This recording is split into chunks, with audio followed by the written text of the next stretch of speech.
Our presentation for SEPA was Is Pleasant Poetry Interesting? For background, Dr. Silvia conducted a number of studies looking into interest as an emotion. In 2005, he had participants look at modern art images and rate them for interest and enjoyment. The scores found that interest and enjoyment were experienced as different emotions, which goes contrary to evidence from earlier studies. In 2006, Turner and Silvia had participants look at disturbing and calming classical images. The results demonstrated how different interest and enjoyment are as emotions, as the disturbing images rated high for interest, but low for enjoyment. Last, to create a theory on what causes the emotion interest, Dr. Silvia conducted a study in 2008 having participants look at poetry and art. And the findings from this study suggest that novelty complexity is a strong predictor for interest, as the material must be complex enough to not be boring, but not overly so to the point where it is incomprehensible, as well as new, which keeps it from being mundane. Going off of these studies, we suggested that interest and enjoyment for poetry would also be experienced differently, and comprehensible poems will be interesting. To test our hypothesis, we acquired 400 fluent English speakers from around the world via Prolific. 49 were excluded due to failing the attention check. Participants were asked to rate poems. The poems came from a pool of 54 that was made from a colleague of ours who used to be in our lab, Casey Scott. Each participant rated 3 different poems chosen at random. They were asked to rate how relevant poetry was for them, as well as how complex each poem was. They also were to rate each poem on a 1 to 7 Likert scale for each of the following variables. The variables are broken up into latent variables by subgroup.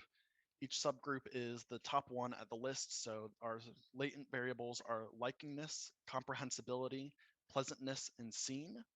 And each of those are made up from the variables beneath those. They were not actually asked for their ratings of likingness, comprehensibility, pleasantness, or scene. Our results, almost all of our correlations were significant, and after exploratory factor analysis, we found likingness as a shared factor and interest and enjoyability as the same. We then created a Pearson's R heat map of correlations for our scores. Once again, almost all of these correlations were significant. So we used our data to create a number of structural equation models. We made these models by creating the latent variables that were shown before, likingness, comprehensibility, pleasantness, and scene. These variables are made up from the variables connected to them on the chart, such as engagement, coherency, familiarity.